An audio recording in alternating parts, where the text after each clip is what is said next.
नमः सिद्धेभ्यः। ॐ नमः सिद्धेभ्यः।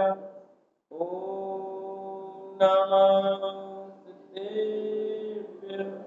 ॐ जय जय जय। नमोस्तु नमोस्तु नमोस्तु। नमोऽर्यन्तां नमो सीतां नमो ऐर्यां नमो अजाय नमो लोहे सवसां। मंगलम भगवान वीरु मंगलम गौतमो गणि मंगलम कुंद कुंदार जैन धर्मोस्तु मंगलम सर्वमंगलम मंगल्यम सर्वकल्याणकारकम प्रधानं सर्वधर्माणां जैनं जयतु शास्त्रम् जैनं जयतु शास्त्रम्। नमः श्रीवर्धमानाय निर्दोषकलितात्मने सालोकानां त्रिलोकानां यद्विद्यादर्पणाय ते। बोलिए जिवाणी मात की जय। बोलिए सरस्वती मात की जय। 10 लक्षण महापर्व की जय। उत्तम तप धर्म की जय। 10 लक्षण महापर्व का 7वां दिन हम उत्तम तप धर्म के रूप में मनाते हैं। उत्तम तप भी आत्मा का स्वभाव है। तप क्या होता है? वर्तमान में बहुत तपस्वी दिखाई देते हैं, अखबार भरे पड़े होंगे। मैंने कई दिनों से अखबार देखा नहीं है इसलिए पता नहीं, पर ऐसा सिस्टम है तपस्वियों के अखबार में बहुत फोटो आते हैं खूब। पर 8 दिन जो पहले गए ना उनके तो भरे पड़े रहते हैं, अपने में थोड़ा कम करते हैं। पर अब वो तपस्वी है या नहीं है वो हम यहाँ पर आज समझेंगे कि वास्तव में तप क्या होता है।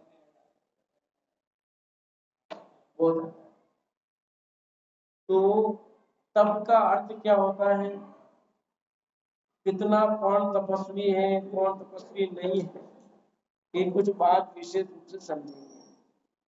जिनागम में आपके पास उत्तराखंड साक्षाचार्य पेज नंबर 306 निकाल लो और इसी की पहली लाइन में क्लियर लिखा है इच्छा का निरोध करना वह तप है। पहली लाइन संस्कृत में इच्छा निरोधस तप, उसी का अनुवाद है इच्छा का निरोध करना तप है। इच्छा का निरोध क्या होता है? निरोध शब्द का होता है रोकना, सामान्य अर्थ, ठीक है ना। तो इच्छा का रोकना या इच्छा का रुक जाना, सामान्य अर्थ निरोध का रोकना किया जाता है, पर वास्तव में निरोध का अर्थ होता है रुक जाना। यदि उसकी पेट में जाए तो इच्छाओं का रुक जाना उसका नाम तप है। इच्छाओं को रोकना वो तप पूर्ण रूप से नहीं कह सकते। थोड़ा मैं 2 उदाहरणों से समझाऊंगा तो आपको बात क्लियर भी हो जाएगी कि क्या है। जो जितने मिनट लेट होता है उसको उतने ही हानि होती है। तो इच्छा का रुकना और इच्छा का रुक जाना दोनों में क्या फर्क, में इतना समझाना चाहता हूं। जैसे मैं मेले में गया, बहुत सारी दुकानें लगी थी और उन दुकानों पर मैंने बहुत सारी चीजें देखी और मेरे को लेने की इच्छा होगी, बहुत अच्छी मुझे लेना चाहिए। भाव हो गया, ताव हो गया, सब हो गया। फिर जो रेट थी उसके अनुसार जरा जेब में हाथ डाला तो पैसे थे नहीं। चलो जेब में नहीं, आजकल मोबाइल का जमाना आ गया, तो जरा मोबाइल को पकड़ा, देखें उस अकाउंट में भी जितना चुकारा करना था नहीं। तो हमने अपनी इच्छाओं को वहां रोक दिया कि चलो नहीं खरीदना है, इतना पैसे लगते पर अपने रोक दिया, इच्छा रोक दी हमने। अब तक हुआ कि नहीं हुआ?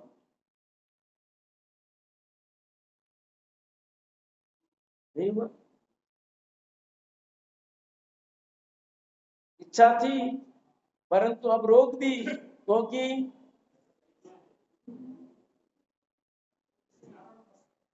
भूख बहुत लगी थी, खाने की इच्छा बहुत थी। पर अब कौन बनाए खाना और कौन खाए, इस चक्कर में ना। और अभी तो 10 पर्व भी चल रहे हैं अपने, सारी दुनिया एक टाइम खाती है, अपने अब शाम को नहीं खाते, क्या फर्क पड़ेगा ना, अपन अकेले रहे। अब इस एक दो रोटी के लिए इतनी झंझट कौन करे, और अपन ने रोटी नहीं बनाई और खाया नहीं, अपने कम से कम एक आसन नहीं कर ले, हाँ चलो हो जाएगा।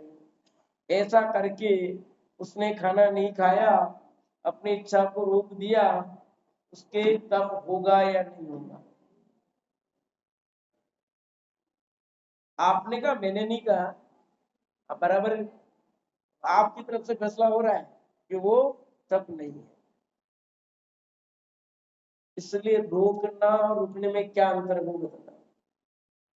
अब मेरे मन में खाने के भाव ही पैदा नहीं, खाने के भाव ही उत्पन्न नहीं हुए, इसलिए मैंने उस चीज का बुद्धिपूर्वक समझ कर उन अपनी इच्छाओं को रोका था, और अब वो उत्पन्न ही नहीं हुई, रोक ली गई, रुक गई समय। वो तब होगा कि नहीं होगा? यहाँ जो लिखा है पहले लाइन, इच्छा का निरोध तप है। मेरे को अब रात्रि में खाने का भाव ही पैदा नहीं होता। ठीक है, अभी कुछ दिन पहले की बात है, स्कूल में बात चल रही थी, सर आप इस शादी ब्याह में इतने सब आपको लगता नहीं खाने की इच्छा नहीं होती, सब लोग खाते हैं तो, लेकिन तुम 100 पकवान बढ़िया बढ़िया भी रखोगे ना तो मुंह में पानी तक नहीं आता, खाने का भाव की बात तो दूर रखो, मतलब विकल्प भी नहीं आता है। सब खा रहे हैं, खा रहे हैं, एक से एक आइटम खा रहे हैं, अपन तो अपना पहले ही सूर्यास्त से पूर्व ही शोध में खाना खा लिया, काम खत्म, काउंटर पे घूमने का काम नहीं। लोग चटपटा इतना बढ़िया खाते हैं तो थोड़ी इच्छा हो जाती होगी ना कभी, तो ये विकल्प ही नहीं पैदा होता, कभी भाव ही नहीं आता है, ये खा रहे हैं यार, क्या है लोग हैं, ये देखो कितना आइटम बनाते हैं, अपने लोगों को तो कुछ नहीं और ये लोगों के लिए। यदि आपको ऐसा लगता है कि देखो कितने आनंद मजे से खा रहे हैं, मैंने तो फालतू में नींद लिया, रात्रि भोजन का त्याग, और ये देखो अपन ने नींद नहीं लिया होता तो अपन भी आराम से खाते। ये देखो एक से item, Chinese pizza, burger, dosa, idli, sambar, पानी बतासान, आइसक्रीम, कोल्ड स्पोर्ट, फूड मांगता है अपन। अब उसका इच्छा का निरोध यहाँ खत्म होता है कि नहीं होता है? और पहले वाले में क्या था, समझ आ रहा है? इच्छा का निरोध क्या होता है कि उस संबंधी कोई विकल्प पैदा नहीं होना, वो इच्छा की रुक गई तो आपके तब होगा, और इच्छा रुकी नहीं, आपने जबरन अपनी इच्छा को रोका है, परिस्थितिवश रुका है, किसी कारणवश रुका है, तो वो आपके तप नहीं कहलाएगा। समझ हो के नहीं? आप हमारे अंदर में उस टाइप का कोई विकल्प ही पैदा नहीं होना, इच्छाएं उत्पन्न ही नहीं होना। तो जो पाप है, हिंसा, झूठ, चोरी, कुशील, परिग्रह, उन पाप को भोगने का विकल्प ही उत्पन्न नहीं, उस संबंधी हमारी भावनाओं को टूट जाना, और जितनी जितनी मात्रा में आपकी इच्छा का निरोध होगा, उतना उतना तक, किस लेवल तक की हुई है। मुनिराज का लेवल अलग होता है, गृहस्थ का लेवल अलग होता है। और असली में इच्छा का निरोध सम्यक दर्शन पूर्वक होता है। तब तो सचमुच ज्ञानियों के होते, अज्ञानियों के तब होते ही नहीं है। पहले तो ये क्लियर रखो माइंड में कि अज्ञानियों के तब होते ही नहीं, इसलिए उन तपस्वियों की अनुमोदना आप करते रहो, वो आप जानो, आपका काम जानो। तो समझ में आया तो समझ लेना, ठीक है। तो किसी ने कुछ किया, हम क्या करें, अच्छे कार्य की अनुमोदना करने में कोई बुराई नहीं है। कोई अच्छा काम करता है तो उसकी अनुमोदना करने में कोई बुराई नहीं, करना चाहिए। हाँ, गलत कार्य की अनुमोदना नहीं करनी है, समझे। पर दिमाग में क्लियर तो होना चाहिए कि वास्तव में तप क्या है। सम्यक दर्शन के बिना किए गए सभी तप तप नहीं होते, वे सामान्य रूप से जो भी है वो समझ। तब तो सम्यक दर्शन पूर्वक ही होता है, क्योंकि इसमें उत्तम शब्द लिखा है, और उत्तम शब्द सम्यक दर्शन का सूचक है। मैंने पहले दिन आपको बताया भी था ये बात, और नहीं हो तो वापिस खोल लो पेज नंबर, और आपको खोल के बता देता हूँ जिनके पास आपको उत्तम क्षमा में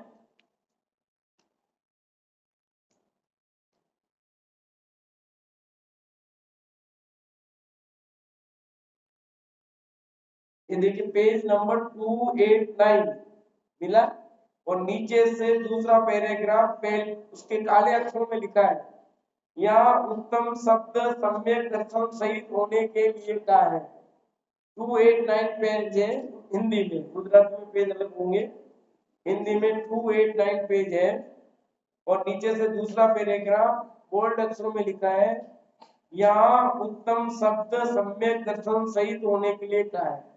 तो दसों ही धर्मों में उत्तम शब्द लगा है, क्या लगा है, उत्तम शब्द लगा है। तो उत्तम शब्द लगा वो किसका सूचक है, सम्यक। तो सम्यक दर्शन पूर्वक इच्छा का निरोध होना, उसका नाम है तप। अब पूरी परिभाषा बोल रहा हूं। सम्यक दर्शन पूर्वक होने वाली इच्छा का निरोध वह वास्तव में है, उसके बिना तो कहने को तप है, होने को तप नहीं है। तो पहले पढ़ा कहने को बोले और होने को वो तप। अतः हमारा पुरुषार्थ सम्यक दर्शन की प्राप्ति का होना चाहिए, न कि अन्य चीजों के लिए ज्यादा पुरुषार्थ होना चाहिए। हमारा पुरुषार्थ, हमारा प्रयत्न पूरा का पूरा अपने स्वभाव का अवलंबन लेने के लिए होना चाहिए, और स्वभाव के अवलंबन लिया है तो इच्छा का निरोध स्वतः होता है, स्वतः होगा, कुछ करना नहीं पड़ेगा।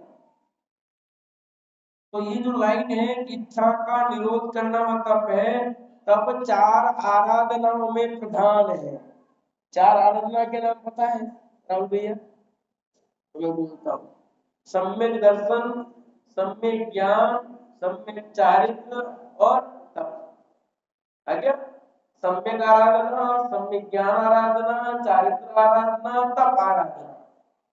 आराधना के चार चांद बोलते हैं किसमें, आराधना पाठ में देव नित हंत चांद का सुमिरन कर, ये बोलते हैं।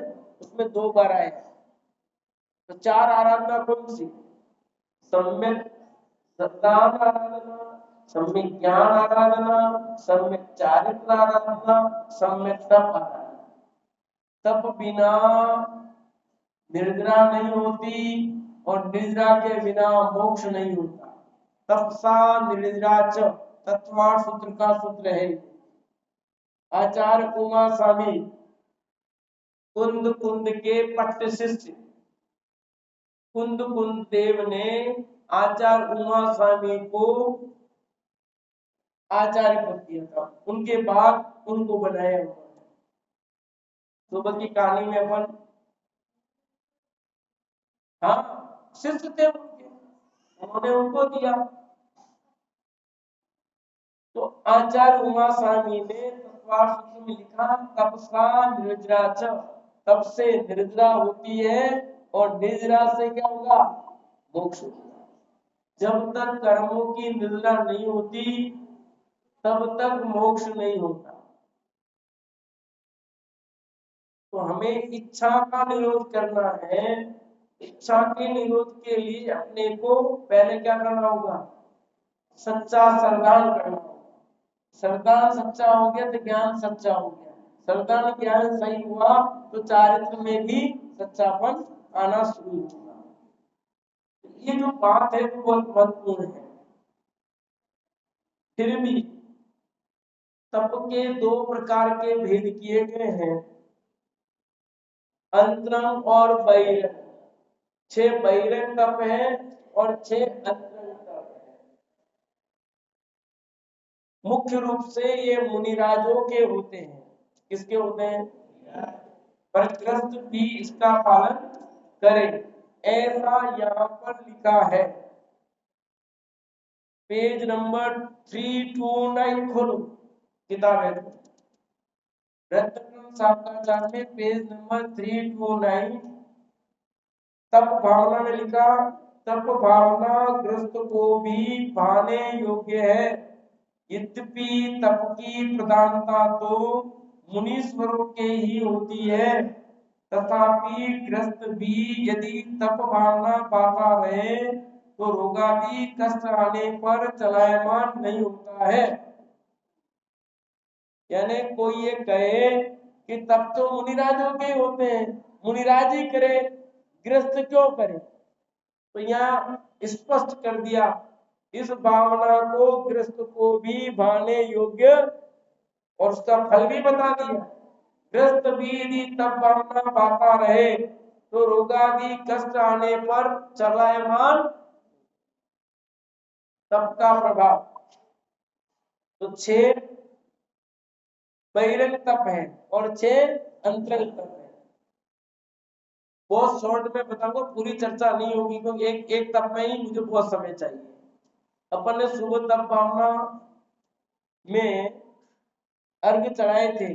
आपने अनशन के कितने सारे भेद पढ़े थे? कितने अर्घ चढ़ाए याद है?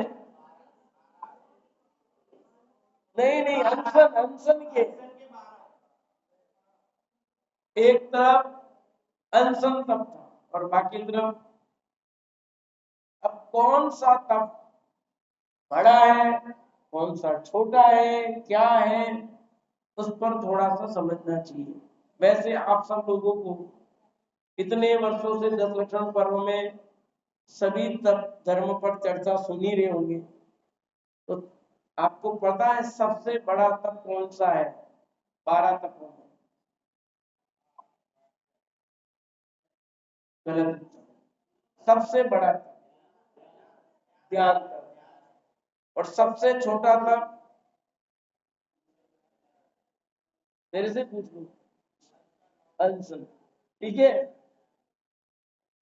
तो नहीं, सबसे छोटा अनशन तप। तो 6 प्रकार के बाह्य तप है और 6 प्रकार के अंतरंग तप है। उसमें सबसे पहला नंबर आता अनशन, और इनका जैसा क्रम है वो उस क्रम से वो बड़ा बड़ा होता जाता है। जिस क्रम से शुरू हुआ सबसे छोटा, फिर उससे बड़ा, उससे बड़ा, उससे बड़ा, उससे बड़ा, उससे बड़ा। यानी 12वां तप जो है वो ध्यान तप है। ठीक है, और 10वां तप है स्वाध्याय तप। तो पहला तप जो अनशन तप है उसकी तो जगत में खूब महिमा है, और बाकी तपों की तो कोई पूछने वाला भी नहीं है। हाँ, प्रभावना भी मिलती है तो अनशन तप से मिलती है। हमारे जैसे कोई भी तप करें उनको तो तप तप जैसा लगता ही नहीं, तो तप भी कर रहा भला आदमी कोई है। और वहां तो वंदामी वंदामी वंदामी। अनशन मने उपवास, ठीक है। उपवास का अर्थ क्या है? उप और वास, दो शब्द है, उप और वास। निश्चय से देखा जाए तो निज समीप में वास, तो कहावे उपवास। बहुत पहले मैंने 4 लाइनें लिखी थी, शायद भक्तों की पुकार में मुक्तक के रूप में कहीं साथ में लिखी है, सब ध्यान दीजिए। निज समीप में वास, सो कहावे उपवास, पर समीप में वास, सो कहावे परवास। उपवास निश्चय से देखा जाए तो निज समीप में वास करना, उसका नाम उपवास है। और व्यवहार में बात जो चलती है तो अनशन मतलब उपवास, और उपवास मतलब भोजन नहीं करना, ऐसा हमारे दिमाग में बिठा हुआ है। तो दिन भर भोजन नहीं करना, इतना मात्र अनशन का अर्थ नहीं है। तो फिर क्या है? बहुत सारा है। देखिए आप इसमें पेज नंबर 329 पर लिखा अनशन अर्थात भोजन का त्याग करना, यह अनशन तप है। फिर नीचे दूसरे पैराग्राफ में लिखा जो इंद्रियों के विषयों की लालसा घटाने के लिए, 6 काय के जीवों की दया के लिए, राग भाव घटाने के लिए, निद्रा को जीतने के लिए, कर्मों की निर्जरा के लिए, ध्यान की सिद्धि के लिए, देह को सुखियापना मिटाने के लिए उपवास आदि करता है, वह अनशन तप है। अब जिसने 10 उपवास किए हैं, 5 उपवास किए हैं, 2 उपवास किए हैं, वो सब क्लियर हो जाओ। कड़क तो लगेगी मेरी बात, मेरी नहीं है भैया, आचार्य भगवंतों की, आचार्य भगवंतों ने अनंत तीर्थंकरों की बात है, समझ आएगी। इसमें क्लियर हो जाना। ये साफ साफ कहते हैं इंद्रियों के विषयों की लालसा घटाने के लिए उपवास किसके लिए किया जाता है? इंद्रियों की, 5 इंद्रियों की जो विषयों की लालसा वो घटाना। फिर लिखा 6 काय के जीवों की दया के लिए। फिर लिखा राग भाव घटाने के लिए। अब राग भाव घटे नहीं, कसाय घटे नहीं, तो होगा। देखो भाई मैंने 10 उपवास किए पर मैं उनको तो नहीं बुलाऊंगा, मेरे नहीं बुलाना। क्या करना? अब उपवास 0 हो गया कि नहीं हो गया? आपने 10 उपवास की इतनी कसाई नहीं घटी जिससे आप बोलते नहीं, वो आपका सगा रिश्तेदार है। अब बुलाना नहीं बुलाना करना वो तो अगली बात करूंगा। अभी जितना समझ लो कि मैं उसको उसको फोन नहीं करना, अपने निमंत्रण नहीं देना है। तो वो 10 उपवास या 5 उपवास, जितने भी उपवास किए, 1 किया 2 किया जो भी किया, 0 हुआ कि नहीं हुआ बताओ? यहाँ कहते हैं कसाय घटाने के, तेरी कसाय तो घटी ही नहीं, बोलो क्या होगा? अच्छा होगा, इससे बढ़िया तुम नहीं कर। तेरी कसाय घटनी चाहिए, मिटनी चाहिए। हमारे राग द्वेष घटे नहीं, कसाय घटे नहीं, तो उससे कोई मतलब नहीं है, 0 हो जाता है, 0। सिर्फ भोजन छोड़ने से कुछ नहीं होता है। भोजन तो 2 दिन नहीं मिला तो उपवास हो गया। फिर पशु को नहीं मिलता है, भिखारी को नहीं मिलता है, भोजन नहीं किया तो उपवास हो गया। फिर क्लियर लिखा है निद्रा को जीतने के लिए। अब आप उपवास करो और सो जाते हो, क्योंकि बैठा नहीं जाता है, ऐसा नहीं होता है, फिर सो जाते हो, नींद निकालते हो। कई लोग मंदिर में ही सो जाते हैं, बिछाया और मंदिर में ही सो जाते। मेरे को जैसे आते ना तो दर्शन करने के लिए ले जाते हैं सब मंदिरों पर भी, अन्य जगह दर्शन करने पंडित जी आए तो आसपास के क्षेत्र ऐसे दर्शन, वहां देखा आराम से उधर दिनवाड़ी पड़ी, सब पड़ी है, वो पूरा 10-20 दिन आराम से लेट के, मैंने कहा इनके उपवास है 10। तब मेरे को लगा 10 उपवास करके इस तरह पड़े हैं तो फिर क्या होगा। और कम से कम कहां पर सोना, हाँ, पर कैसा सोना जिनवाणी के पास में वो आना चाहिए। जैसे आप सोए वैसे नहीं सोना, तो जिनवाणी के पास, पर कैसे सोना, जैसे हम सो रहे वैसे सोना। ऐसा में तो उपवास तो निद्रा को जीतने के लिए किए जाते हैं, और अपने को हमारा आरंभ सारंभ छूटना चाहिए। आरंभ छूटा नहीं तो आपका उपवास नहीं हो सकता है, चाहे एक उपवास करो, 2 करो। पंडित जी बात तो आपकी सब बढ़िया है, पर आप हमारी जगह रह के देखो, फिर पता लगेगा। मैं अपने आदमी को भूखा भेज दूं, मैं आपको भूखा भेज दूं, मैं खाना बना के खिलाना पड़ेगा नहीं पड़ेगा, आप ही बताओ। आप खिलाना पड़ेगा ना, तो जब अपने से नहीं सदे तो नहीं करना ना। ऊंची दुकान फीका पकवान क्यों, तो समझ में आ रही बात। ऊंची दुकान और फीके पकवान चलेगा क्या। नाम ऊंचा कराओ और काम हल्का। आप ये कह सकते हो कि मेरे आज भोजन नहीं करना है, उपवास उपवास नहीं, सामान, क्योंकि आपको आराम भी करना पड़ रहा है, चूल्हे में भी जाना है, और खाना भी बनाना है, बच्चों को भी खिलाना है, वो सब भी करना है। और आदमी तो वो भी नहीं करते, ये जितना कर भी रहे हैं उसके लिए धन्यवाद, और आदमी ने तो सब छोड़ देता है, कुछ भी नहीं करते। बहनें करती हैं वो धन्यवाद, पर सही करो भाई। हमारा आरंभ सारंभ नहीं हो सकता। उपवास करके आपको आरंभ सारंभ का त्याग करना चाहिए। आप व्यापार नहीं करना उस दिन, क्या उपवास करके आप व्यापार धंधा सब नहीं, क्योंकि आपने समय अपने लिए निकाला ना। उस दिन अधिक से अधिक स्वाध्याय, चिंता, मनन, जिन्हें भगवान के पास माला जपो, चिंतन करो, मनन करो, पाठ करो, आपस में बैठकर तत्व चर्चा करो, ये करो। सम्यक दर्शन नहीं हुआ कोई बात नहीं, पर कुछ तो व्यवहार में भी तो सही हो ना कुछ। वहां ही हमारे गड़बड़ी है। हमने 10 दिन खाना नहीं खाया और थोड़े बहुत गए पूजा कर ली, उपवास की तो पूजा कर ली, स्वाध्याय नहीं सुन पाते, बैठ ही नहीं पा रहे, लेटे कैसे होगा भैया।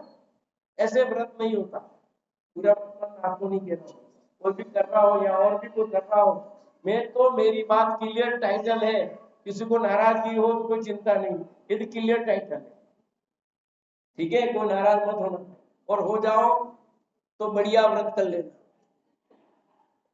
सीधा समझे कि ये हम जो करते हैं आप करना चाहिए, इसका अर्थ नहीं करना चाहिए, नहीं करो, करो पर सही करो, और नहीं तो सामान्य नाम रखो भाई आज हमारे भोजन नहीं करना है, आज मैं भोजन, क्योंकि मेरे को सब काम करने पड़ते, भोजन और अधिक से अधिक स्वाध्याय करेंगे। नाम ऊंचा मत रखो, क्योंकि नाम ऊंचा होगा तो काम भी ऊंचा ही चाहिए। अनशन में आराम साराम सब छोड़ करके आपको विशेष रूप से इसमें लगना चाहिए, ये अनशन है। इससे भी बड़ा तप है अमोदर,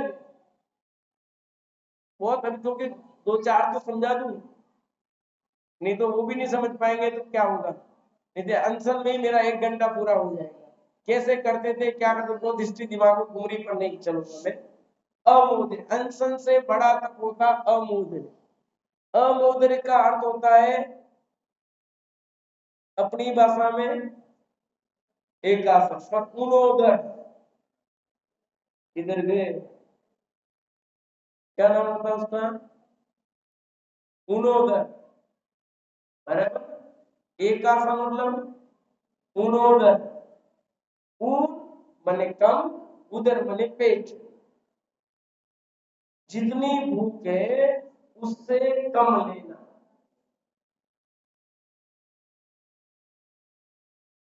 उनोदर ये अनशन से बड़ा है, पर हमारा तो उनोदर की जगह होता है दुनोदर। बराबर कह रहा हूं नहीं कह रहा? उनोदर की जगह क्या हो रहा है, अपने भी करना और दूसरे को भी। उनोदर होना चाहिए, हम उनोदर करते हैं। एक टाइम ही तो खाना है, एक टाइम ही खाना है, एक टाइम खाना कितना कसने का, ये तो बोल है। बैठे बैठे बैठे बैठे खाए जाओ, फिर थोड़ी देर और रुको, फिर वहीं बैठ करके सब सिस्टम करना।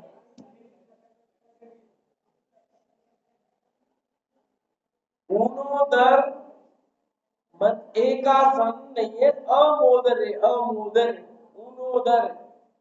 एक आसन हमारी एक आसन पर बैठकर भोजन करना ऐसा अर्थ नहीं है। एक ही आसन पर, तो आप एक आसन में लिखा, एक आसन बैठे रहो 2-3 घंटे तक, कई लोग ऐसा करते हैं, वहीं बैठे फिर थोड़ा निपटा और वहीं लेटे वापस, फिर थोड़ा टाइम को फिर बोलेंगे, फिर थोड़ी देर और रुकेंगे, अब सब निपट गया।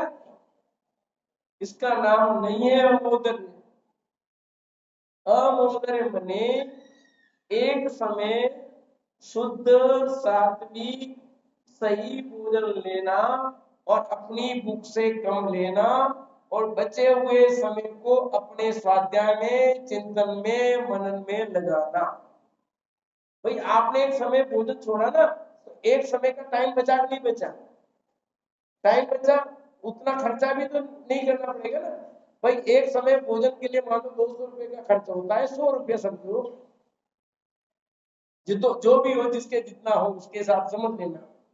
एक समय का भोजन के लिए आपको खाने में कम से कम 10-20 मिनट लगते ही हैं। हाँ? तो ये घंटा कह रहा है, अपन 20 मिनट मानते हैं, ठीक है, 20 मिनट खाने के लगे, तो 20 मिनट वो खाने खाने के, और बनाने में भी तो टाइम लगता है, वो टाइम उसके लिए खर्च करने का पैसा भी तो चाहिए, खाया, वो जितना समय, वो सारा का सारा समय किसमें लगना चाहिए, आपके धर्म में। और आपने तो वो कार्य व्यापार में, गृहस्थी आरंभ में, आज तो इतने कसम है सबको, चलो वहां मिलाते हैं, आज तो वहां मिलाते हैं, उसको मिलाते हैं, 0/0 हो गया आपका।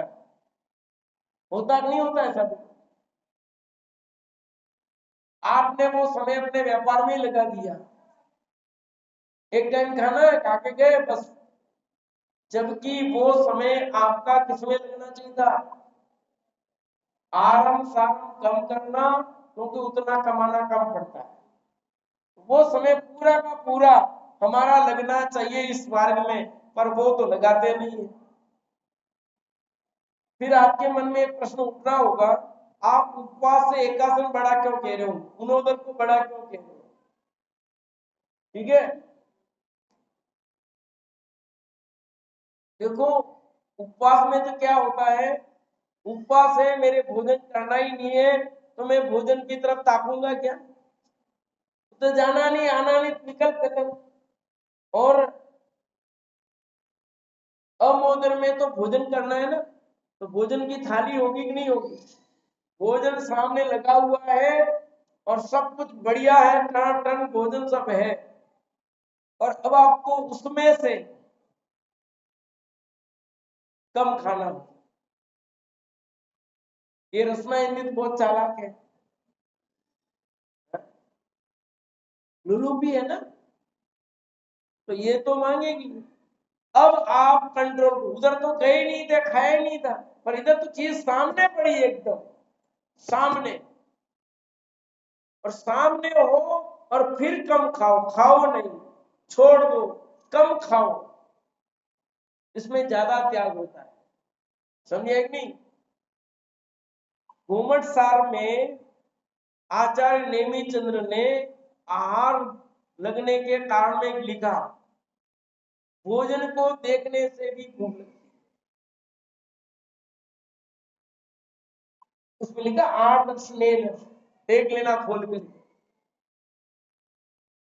जैसे क्या करते हैं हम, बच्चे कुछ खाते नहीं है फिर तो डाइनिंग टेबल पर कुछ चीजें रख देती है, इसके बच्चों के चालाक है थोड़ी, ये खाते नहीं है, तो देखेंगे सामने घूमते फिरते खा लेंगे, आइटम भी खत्म। किससे हुआ वो? देखने से।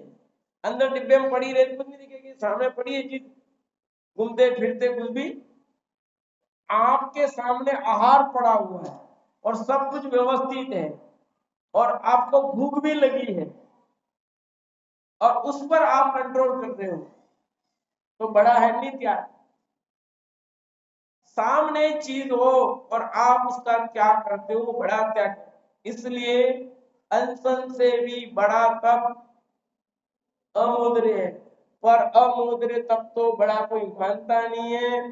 कोई भी न तो बांटता है न कुछ बुलाता है। अब 10 ये अमूल्य करते करते इतने वर्ष हो गए, पर आज तक किसने, हमने भी कुछ नहीं किया है, मतलब जिन्होंने किया सबकी बात, किसी ने निमंत्रण नहीं भेजा है, फोन नहीं आया कि हमने 10 एकादश किए तो पदार्थ, किसी ने खाना नहीं किया, किसी ने कुछ नहीं किया, किसी ने पहुंचाया भी नहीं बेचारे को मंदिर, और वो खुद ही नहीं पहुंचता पहले, उसको लगता ही नहीं कि मैंने कुछ किया।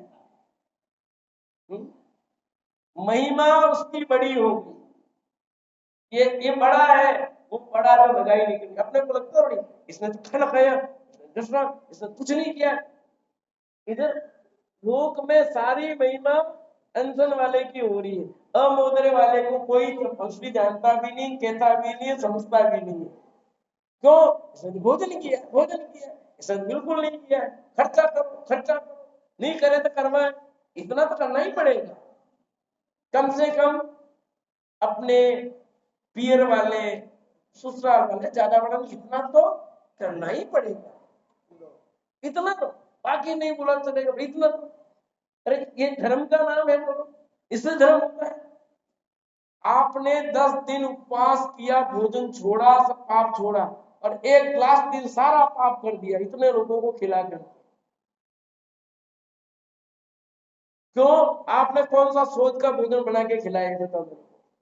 वो जो भोजन बनाने वाला आएगा वो कैसा होगा, क्या होगा, आप कितने आइटम शुद्ध बनाओगे, क्या करोगे बताओ, और कितनी अग्नि जलेगी, कितना कितना पाप होगा। आपने पाप से बचने के लिए 10 उपवास किए, 5 उपवास किए, 4 उपवास किए, एक किया, जो भी किया, और फिर सारा का सारा, इसका अर्थ तो ये निकलता है कि जिसके पास पैसे हो वो उपवास कर सकता है और एक गरीब उपवास नहीं कर सकता है। क्यों ऐसा है? यदि मैं उपवास करना चाहूं तो नहीं करूं कि 10 उपवास के बाद तो जीवन करना पड़ेगा, प्रभावना देनी पड़ेगी, बहन बेटियों को लिफाफे भी देने पड़ेंगे, कपड़े नहीं दो लिफाफे दो। क्यों विद्या दीदी? विद्या दीदी अभी देने पड़ेंगे, ध्यान रखना। किसको कितना देना, क्या करना, अब कसाई और बढ़ रही है। आपने उपवास किए, फिर उपवास करने के बाद इनको इतना, इसको इतना लिफाफा देना है नहीं देना, आपकी कसाई बढ़ रही है घट रही है, बताओ मेरे को। तो ऐसे उपवास करने से लाभ है कहानी में पूछता हूँ, पूरा मान है तो कोई बात नहीं, मैं कॉमन कह रहा हूँ भैया सबको, ये एक की बात नहीं है, सारी दुनिया की बात है भैया। जो देखते वो गलत होता है, उसको सही होना चाहिए, इसके लिए कहता हूँ उपवास अपने दिमाग में भी सब क्लियर को। उपवास किसने किया उससे अपेक्षा मत करो, किया है तो प्रभावना करनी चाहिए, पर प्रभावना का मतलब भोजन करना कहाँ लिखा है ये बता। प्रभावना का लिखा, प्रभावना करनी है आप छिन्न मंदिर में कुछ करो, पाठशाला चलती है, उन पाठशाला के बच्चों के लिए कुछ दो, मंदिर में एक सहयोग कर लो, गरीब लोग असहाय लोग हैं उनकी हेल्प करो, जो पढ़ने वाले हैं अच्छे लोग उनकी हेल्प करो। यदि आपको धन खर्च ही करना है तो थोड़ा ढंग से तो करो।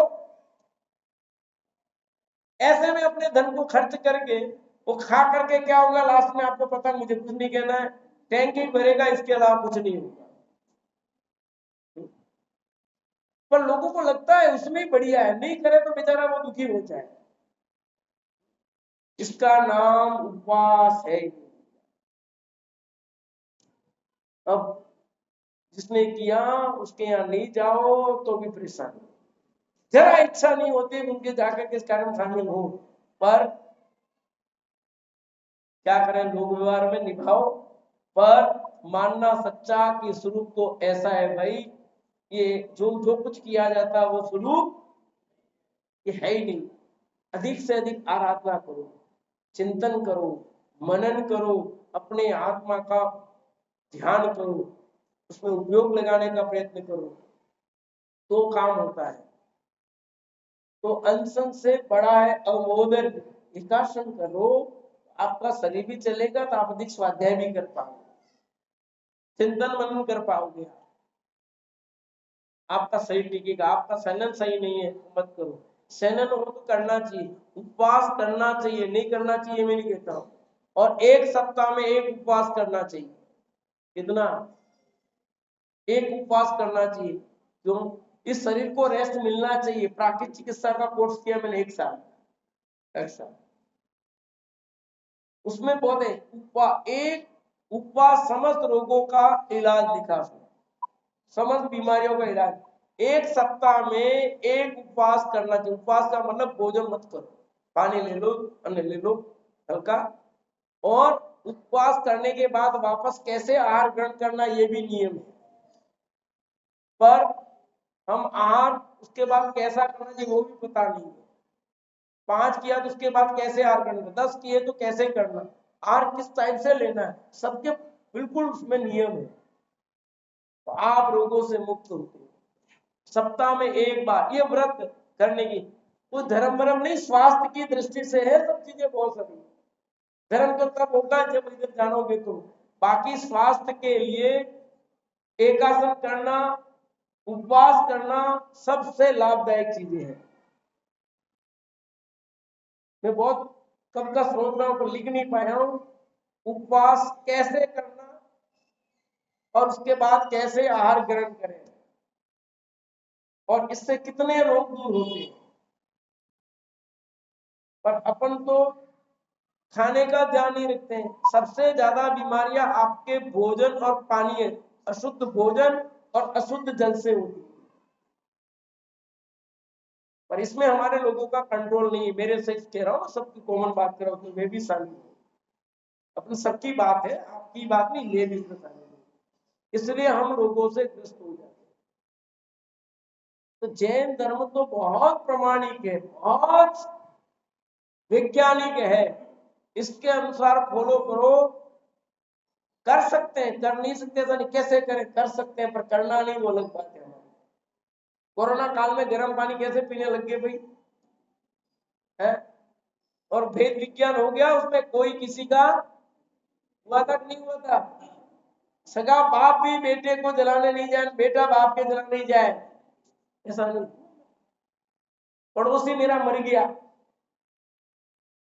मेरे आवाज मार रहे एक अणु, मैं भोजन कर रहा था कोई, फिर कोई उसने कहा आवाज, मैं गया वहां, सबको पंडित जी मत जाना, पंडित जी मत जाना, पंडित जी मत जाना। मैंने कहा वो आदमी गिर रहा है और अपन, अब उसको है कि नहीं क्या पता तुमको, हर्ष को कोरोना होगा क्या? वो बिल्कुल रेडी था, कुछ हुआ तो है नहीं, ऐसे ही गिर गया, चक्कर आ गया, आदमी गिर गया। मैं गया और एक उसका, दोनों ने उसको उठाया, देखा, तब तक देखा तो पता, एम्बुलेंस बुलाई, वहां कोई आने को सब देख रहे पर कोई नहीं आ रहा। ये भेद विज्ञान हो गया नहीं, कोई किसी का नहीं।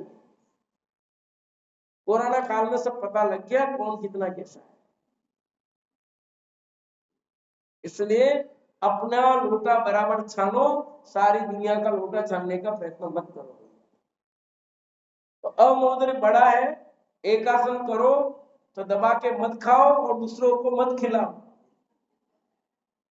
ऐसा समझे कि नहीं कि हम जब व्रत कर रहे हैं तो हमारा जी अपन भोजन ज्यादा करेंगे तो आलस ज्यादा आएगी, और आलस आएगा तो आपको स्वाध्याय नहीं होगा, सब गड़बड़ होगा। फिर गरिष्ठ भोजन करोगे ज्यादा तो गड़बड़ होगा, आप लड्डू बाटी बना के खाओगे, सबसे ज्यादा गरिष्ठ भोजन। तो फिर क्या होगा बताओ? आलस को छोड़ने के लिए व्रत किया गया और आपने आलस का पोषण कर दिया। होता कि नहीं होता ऐसा? घर घर की कहानी है तो कि नहीं है? बोलो। तो हम सही करें ना, करना ही चाहिए, नहीं करना ऐसा नहीं कह रहा हूं। भले सम्यक दर्शन नहीं है तो भी करना, पर ये मानना कि ये मेरे व्रत मैं सामान्य रूप से कर रहा हूं, मैं धर्मात्मा नहीं हुआ। अपने को धर्म, बाकी दुनिया क्या कहती है वो मत समझो, दुनिया तो अपने को धर्मात्मा कहेगी। देखो धर्मात्मा वो क्या बोल रहे, अपने को धर्मात्मा मत मानना। धर्मात्मा तभी होंगे जब सम्यक दर्शन, सम्यक दर्शन के पहले धर्मात्मापन शुरू होता नहीं। पर बाह्य आचरण अच्छा होना चाहिए, करना चाहिए, उसमें कोई दोहराई नहीं है। उपवास भी करो, एकासन भी करो, सबको करना चाहिए। कुछ नहीं होगा तो स्वास्थ्य लाभ होगा, पर सही ढंग से करोगे तो स्वास्थ्य लाभ होगा, नहीं तो बीमार पड़ जाओगे और गड़बड़ी हो जाएगी। डॉक्टर ने बिल्कुल मना किया तुम्हें तो तब भी जबरदस्ती किए जा रहे लोग, फिर बाद में परेशान होते हैं, फिर वो गोलियां खाओगे सैकड़ों। जब कह दिया तुम्हारे ये तकलीफ है नहीं करना, तो बेवकूफ तो नहीं है वो करोड़ों रुपया खर्च करके डॉक्टर बना है और तुमको समझा रहा है और तुम्हारी समझ में आती नहीं है, और फिर बाद में वही फिर जाओ फिर गोलियां खाओ फिर बीमार पड़ो। जब आपका शरीर प्रतिकूल है, उस योग्य नहीं है, तो नहीं करना। अधिक से अधिक स्वाध्याय करो, सब फल मिल जाएगा। स्वाध्याय करने से कितने लाभ है, क्योंकि समय हो रहा है, बाकी सब तपों की चर्चा नहीं करके स्वाध्याय से लाभ, यानी स्वाध्याय बड़ा तप है, स्वाध्याय परम तप का है। इसको स्वाध्याय को परम तप का है, इसलिए अपने को पेज नंबर निकालो आप 344, 344 344 भक्तामन की किताब देने वाला समय महाराष्ट्र एक। आपको उपवास करना ना, तो कैसे उपवास होते हैं आपके रोज में, कितने उपवास बताता हूँ देखो। एक ये पढ़ी ना बार भक्तामन की किताब दी जस्ट यहाँ, अरे निर्मल से यहाँ से, निर्मल हाँ यही तेरे पास में पढ़ी है। अरे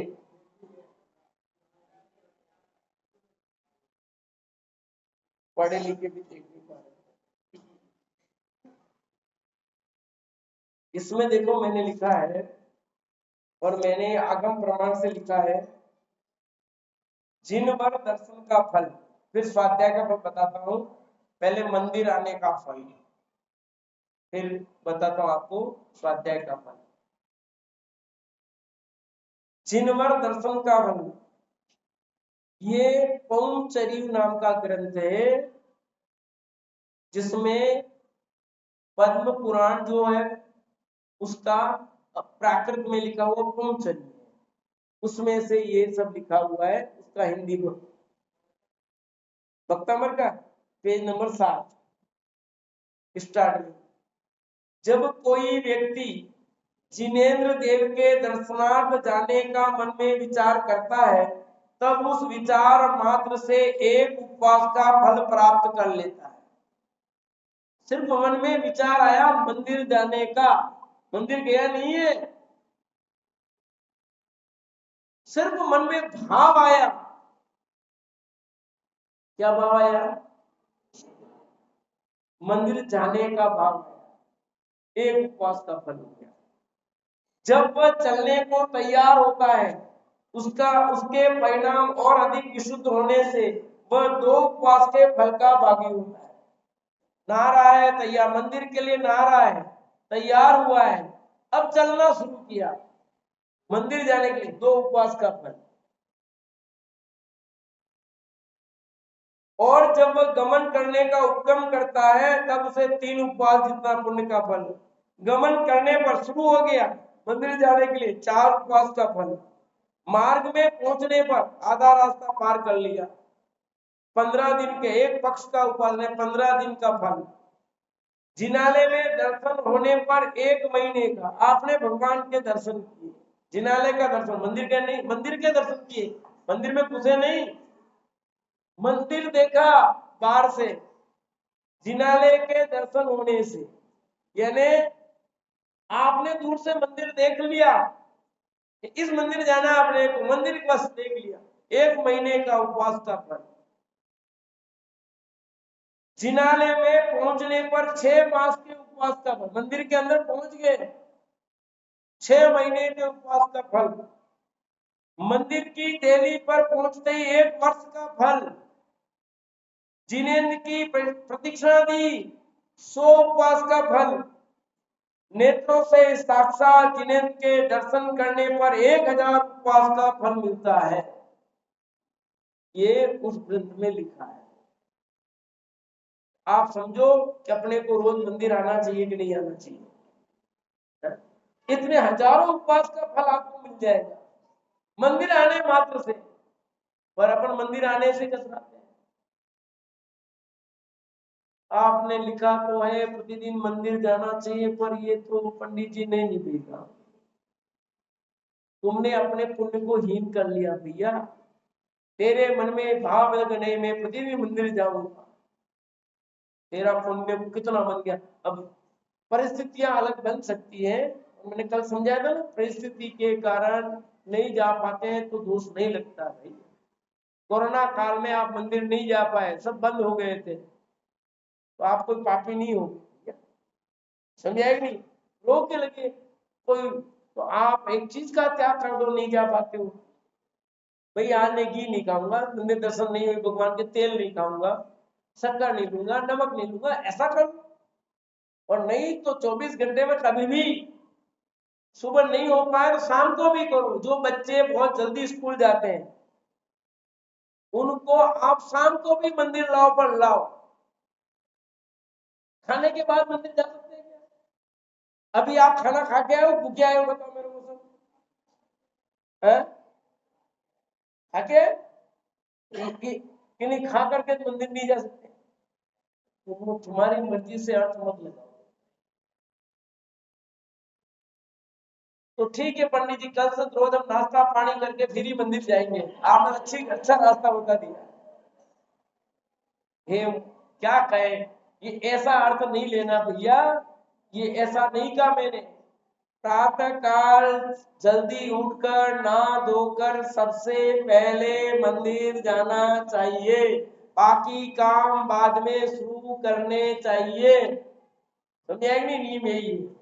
मैं बच्चों के लिए कह रहा हूं ये बात, कि बच्चे सुबह जल्दी है नहीं आते हैं, घर आपका दूर है, मंदिर है जी यहाँ नहीं बने, तो उनको स्कूल भेज दिया तो कोई बात नहीं, पर शाम के समय उनको लेके आओ, आपके भी दर्शन हो जाएंगे, बच्चे के भी हो जाएंगे, 1 पन 2 काज हो जाएंगे। बच्चे को आदत डालो जिन्हें भगवान के दर्शन करने, दिन में 1 बार तो उसको दर्शन करा सकते हैं कि नहीं करा सकते। शुभ मान लो, हो सकता है जल्दी का टाइम होता है, बच्चे हैं, अपने पास में 50 काम होते हैं, बच्चे का नहीं जा सकता है, जिसके पास में है उसका तो समझना चाहिए बहुत पुण्य का उदय, पर उस पुण्य का लाभ लेता नहीं लेता वो जाने नहीं। तो अपने को जिनवर दर्शन में कोई कंजूसाई नहीं होनी। अब मंदिर आने से क्या होगा, काम हो जाएगा क्या? अभी जब गाथा आएगी समय सार की 12वीं गाथा, तब बात करेंगे, ठीक है, 21 से क्रम होता है। अब स्वाध्याय करने का लाभ, ठीक है, स्वाध्याय करने से पेज नंबर 344, पैराग्राफ नंबर 2, स्वाध्याय करने से लाभ। विद्या दीदी करती हूँ स्वाध्याय क्या नहीं करती? अभी क्या कर रही हो? स्वाध्याय कर रही हो ना। देखो, स्वाध्याय करने से बुद्धि अतिशयवंत होती है। स्वाध्याय करने से क्या होता है? बुद्धि अतिशयवंत होती है, अभिप्राय उज्जवल होता है। अब समझाऊंगा नहीं, टाइम हो गया, इसलिए समझाऊंगा नहीं, आप इसको पढ़ के सुना देता हूं। जिन धर्म में संतान दृढ़ होता है, संशय का अभाव होता है, परमति यानी अन्यमति की शंका का अभाव होता है, परम धर्मानुराग होता है, सबकी वृद्धि होती है, आचार की उज्ज्वलता होती है, अतिचार का अभाव होता है, पाप क्रिया का त्याग होता है, कुधर्म में राग का अभाव होता है, हे उपादेय की पहचान होती है, परमेष्टि में अतिशय भक्ति होती है, सम्यक दर्शन प्रकट होता है, संसार शरीर भोगों से विरक्तता होती है, कसायों की मंदता होती है, दया पाप की वृद्धि होती है, शुभ ध्यान होता है, आर्द्र रौद्र ज्ञान का अभाव होता है, जगत में मान्य होता है, उज्जवल यश प्रकट होता है, दुर्गति का अभाव होता है, स्वर्ग के उत्तम सुख तथा निर्वाण के अतीन्द्रिय सुख की प्राप्ति होती है, इत्यादि अनेक गुणों को उत्पन्न करने वाला जानकर वीतराग सर्व के द्वारा कहे गए आगम के अभ्यास बिना मनुष्य जीवन व्यतीत नहीं करो। क्या लिखा? अनुकंपा सुनाई नहीं देने, लास्ट की लाइन जो असली थी वो सुनी नहीं देने। बता दे, सुनी तो नहीं, सुनी तो गए काम से, इसलिए वापस पढ़ता तेरे लिए, इसके लिए मतलब सबके लिए। लास्ट की लाइन, अनेक गुणों को उत्पन्न करने वाला जानकर वीतराग सर्वज्ञ द्वारा कहे गए आगम के अभ्यास बिना मनुष्य जन्म व्यतीत नहीं करो। इसलिए स्वाध्याय चालू करना ही है। आज्ञा समझने के नहीं। आगम का अभ्यास पहला ना, आगम के सेवन से तो शुरू करोगे तो प्रोसेस शुरू होगा ना। इतने लाभ स्वाध्याय, स्वाध्याय परम तप का है, पर स्वाध्याय करने वाले को कौन तपस्वी मानता है? वो 8 घंटा 10 घंटा 5 घंटा 4 घंटा स्वाध्याय करता है, तपस्वी कोई मानता है? छगन भाई साहब, आप कुछ कर रहे हो प्रोग्राम कर रहे हो तो मैं आऊंगा वापस। स्वाध्याय करते हो तो स्वाध्याय के बाद में तो कुछ करनी पड़ेगी ना, प्रभाव न सब तपस्वी क्यों है? हाँ कह दिया, आप करेंगे नहीं करेंगे है? न तो स्वाध्याय करने वाले को वो जानते हैं ऐसा कुछ नहीं करना पड़ता है। स्वाध्याय ही परम तप है, और वो ग्रस्तों के लिए भी, मुनिराजों के लिए भी, सबके लिए। मुनिराज का लिखा ना, विषया स्वाति तो निरारंभो अपरिग्रह ज्ञान ध्यान तपोरक तपस्वी स प्रशस्ति। तो हमें अपना अधिक से अधिक स्वाध्याय में उपयोग लगाना चाहिए, और उसके बल से हमें सारी चीज समझ में आ सकती है। कई लोग इस युग में हैं जिन्होंने करोड़ों की पैकेज छोड़कर इस मार्ग में लग गए, करोड़ों का पैकेज छोड़कर। 5-10 हजार की नौकरी नहीं, उसको करनी पड़ेगी बेचारे की हेल्थ, पर वो क्यों लगे? उनको समझ में आ गया स्वाध्याय के बल से कि लाभ तो यहाँ है। असली काम तो ये है। गुरुदेव ने क्या किया मैं पूछता हूँ, उनको रोटी मिली कि नहीं मिली? वो भूखे मरे होंगे। महाराज क्या करते हैं? उनको खाना नहीं मिलता है कि मिलता है? और कितने लोग पीछे घूमते हैं। अपन को वो उतना बड़ा नहीं कह रहे, आप कम से कम प्रतिदिन 1 घंटा तो अपने लिए निकालो। 24 घंटे में 1 घंटा किसके लिए? भगवान के लिए। किसके लिए निकालना? भगवान के लिए, यानी अपने भगवान के लिए। समझा कि नहीं? आप अपने लिए समय नहीं निकाल सकते। टाइम नहीं है, मेरे पास तो टाइम ही नहीं, मेरे पास तो टाइम नहीं, मेरे पास तो टाइम नहीं, इतने बजे मेरे को जाना ही पड़ेगा, इतने बजे आना ही पड़ेगा। आओ, तो सबसे बढ़िया टाइम सुबह जल्दी उठो और उठ करके अपना 1 घंटा स्वाध्याय करो। भाई दुकान खोलनी पड़ेगी 9 बजे 10 बजे तो खोलोगे, भाई 6 बजे उठते हो तो 5 बजे उठ करके मुंह धो और फ्रेश हो और अपने आधा घंटा 1 घंटा स्वाध्याय करो। उसमें कोलाहल नहीं होता, कुछ नहीं होता, शांति से बढ़िया। मेरे जब पैर में लगी सब मेरे को नींद आती, मेरा क्योंकि दूसरों को डिस्टर्ब भी नहीं करना, अपना काम करना, शांति से करना।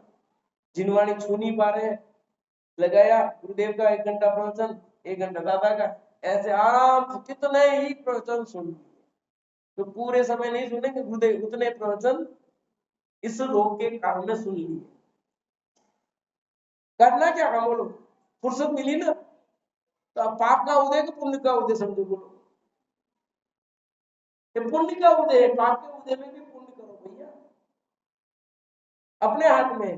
तो हमको आज इस उत्तम तप धर्म के दिन इतना संकल्प तो लेना ही है। जो संकल्प पत्र आपको दिया है उसमें एक नियम यह भी स्वाध्याय का है, वो आप अवश्य अवश्य, कुछ नहीं तो इतना तो ले ही सकते हो कि 1 पेज जरूर पढ़ो। उसमें घंटे दो, कुछ समझ में नहीं आ रहा, कोई बात नहीं, कुछ समझना ही नहीं, पढ़ते रहे पढ़ते रहे पढ़ते रहे पढ़ते रहे, फिर पढ़ आएगा अपने को। मेरे को समझ में नहीं आया फिर क्यों पढ़ूं, नहीं समझ में आया तो भी पढ़ो। जैसे बच्चे का नहीं खाना चाहता तो भी जबरदस्ती खिलाते नहीं खिलाते, भूख नहीं होती तो भी थोड़ा बहुत तो खा लेते अपन भी, देखो।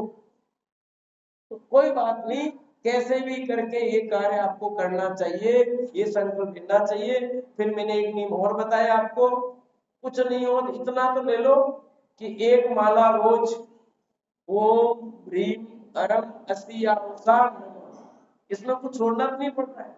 5 मिनट से 6 मिनट लगेगा ही नहीं, ये तो 5 मिनट बहुत शांति से धीरे धीरे गिने तो लगेगा, बाकी 3 मिनट में माला पूरी हो जाती है।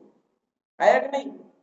कुछ तो करो, कुछ तो करो, मैं छूट नहीं दे रहा हूं, मैं चाह रहा हूं कुछ तो शुरू हो और अपने जीवन में बदलाव आए। तो उत्तम तप धर्म के दिन जो सबसे बड़ा स्वाध्याय परम तप का है उसका संकल्प लो। आप नियम मत लो पर संकल्प ले लो कि मैं स्वाध्याय करूंगा, करूंगी। और करूंगी क्यों करूंगा, आत्मा तो